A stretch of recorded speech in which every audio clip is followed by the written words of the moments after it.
What's going on is Anton from AntonDaniels.com. I appreciate you guys for continuing to rock with me.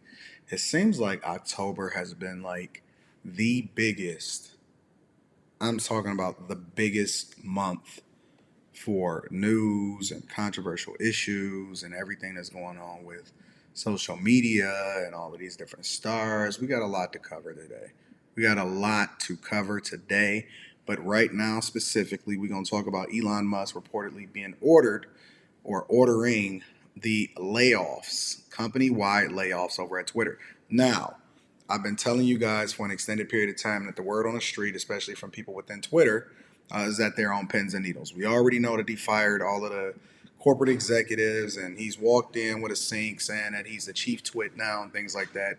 But it looks like the hammer is coming down sooner rather than later. And so I want to have a conversation not necessarily about just layoffs, not necessarily just about censorship, but I also want to have the conversation about the business aspect of this because I've often told you guys on a regular basis that business people, some of the business people that I've encountered in my lifetime, and my impression is that business people are some of the most ruthless people I've ever seen in my life. I mean, short of taking somebody's life, as far as a lot of these young gangsters and stuff like that, I believe that business people could quite possibly be some of the most ruthless people that I've ever seen in my life because nobody messes with the money. Now, before we get into the article, I don't believe that Twitter is worth $44 billion. I'm not sure why he didn't fight this. I don't know if it was a cost thing. I don't know if he's just being a noble giant. But I don't believe that Twitter is even remotely close to $44 billion in worth. I'm not sure if it's worth $15 billion. But to give away the equivalent, if it's that much of a difference, of let's just say it's worth really $14 billion, probably maybe not even 10. To give away the equivalent of 34 billion additional dollars, it's got to be about the business. So let's just jump into the article really quickly. According to a report from the New York Times, Musk is looking to cut jobs by November 1st to avoid paying employees stock grants. Now, what does that mean? That basically means that he's trying to preserve cash, and why would he keep people on longer than he wants to? Or when if he's going to lay people off, let's just say hypothetically, because I'm hearing that the numbers are a little bit different. I'm hearing that the numbers are relevant as it relates to editing content or moderation or censorship or whatever that team is. Some people are saying it's 75% of the whole team. That seems a little bit odd. Other people are saying that it's 75% of the people that are like a part of the censorship team or something like that. He said that free speech and having a town hall for anything except for violence is important. And now I'm seeing that there's reports that General Motors are evaluating their relationship as far as advertising on Twitter. But let's continue. It says Elon Musk ordered company-wide layoffs on Twitter at Twitter on Saturday, according to a report on New York Times. It's unclear how many workers will be affected by the purported job cuts, but sources tell New York Times that some departments will be affected more than others. Previous reports indicated that Musk wants to cut down on Twitter's workforce by 75%, although he reportedly told employees otherwise when he arrived at the headquarters carrying an actual sink on Wednesday. Twitter currently has about 7,500 staff members, which I personally believe that's bloated. I remember when Instagram first was acquired by Meta, and for an extended period of time, they were operating as an individual startup, right? They kept their same staff, and it was a very lean company. Now, I don't know what that looks like today because I know that, you know, companies like to say synergy, which is essentially, listen, we got other people that can do that job just as well, or a marketing team. You don't need two marketing teams and things like that. But let's continue. It says they have 7,500 staff members. As noted by the Times, some managers have been asked to come up with a list of employees to go. I am very, very much familiar with this. Not necessarily of the people that are being let go, but of the person that, is trying to justify every single person on your team. Now, as a manager, and this is one of the reasons why I say it's very, very important for you to have relationships. And a lot of you don't like to hear this, but I'm telling you, it matters in everything, especially in corporate America. Now, in this instance, in corporate America, if the manager is asking to come up with a list of people that need to go, who you think they're going to let go first? You think that they have the company's best interest at heart, or you think that they are focused on the people that they value the most? They are going to let go of the people that they don't have as good of a relationship with first, if at all. The person that will be saved is the person that's their homeboy. All right.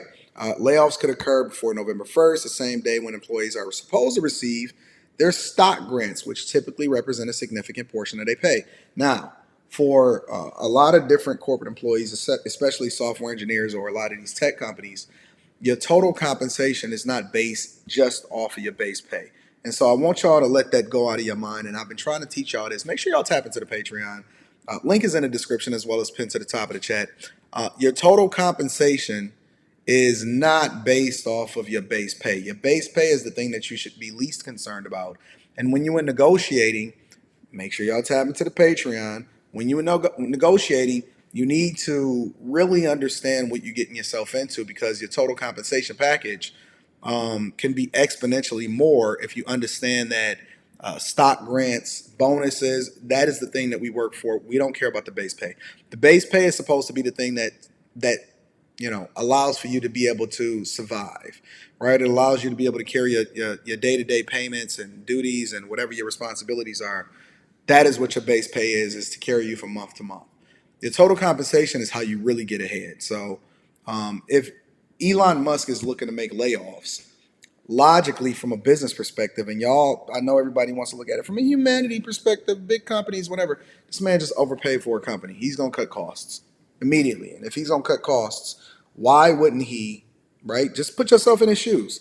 Why wouldn't he address the elephant in the room as far as why would he grant additional compensation if he can kill that deal? And maybe that's why he decided that he wanted to do it now, right? Doing it now instead of doing it later, if he felt like he was going to do it anyway, would prevent, him from having to fork over additional monies that is not necessarily in his best interest. But let's continue.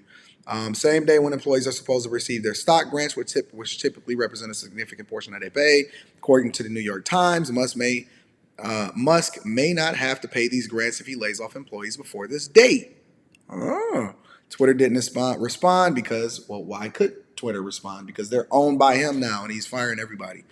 Musk completed his $44 billion acquisition of Twitter on Friday, fired numerous executives, including former CEO, chief financial officer, the policy chief, upon assuming ownership. While each executive was supposed to get a hefty severance payout, the report from the information reveals that Musk terminated them for cause. Wait a minute. While each executive was supposed to get a hefty severance payout, a report from the information reveals that Musk terminated them for cause. Now, if somebody terminates you for cause, that is the goal is obviously to remove them and to remove the possibility of them getting this severance. So maybe they didn't have a golden parachute. In an attempt to disqualify them from receiving their respective golden parachutes, the billionaire first offered to buy Twitter back in April, later attempted to back out from the deal. It's not entirely clear what Musk plans to do with Twitter once the dust settles. He recently stated he wanted the site to become a common digital town square where a wide range of beliefs can be debated in a healthy manner without resorting to violence. Musk, a self-labeled free speech abolitionist or absolutionist,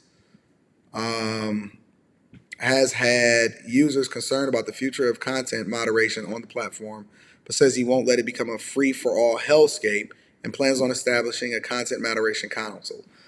This is insane. This is crazy. So we're living in weird times, ladies and gentlemen. I want to know what y'all thoughts are. Make sure you leave a comment down below, and then more importantly, link is in the description as well as pinned to the top of the chat for y'all to be able to tap into the Patreon. I'm dropping an exclusive video tomorrow that I just came to Dallas to record yesterday. And more importantly, make sure that you understand and look at things from a business perspective, because everybody else is, and you're going to be the one that's left out. If you need to get in touch with me, email me at antondaniels413@gmail.com. I love you guys. I appreciate you. I'm going to holler at you tomorrow. Peace.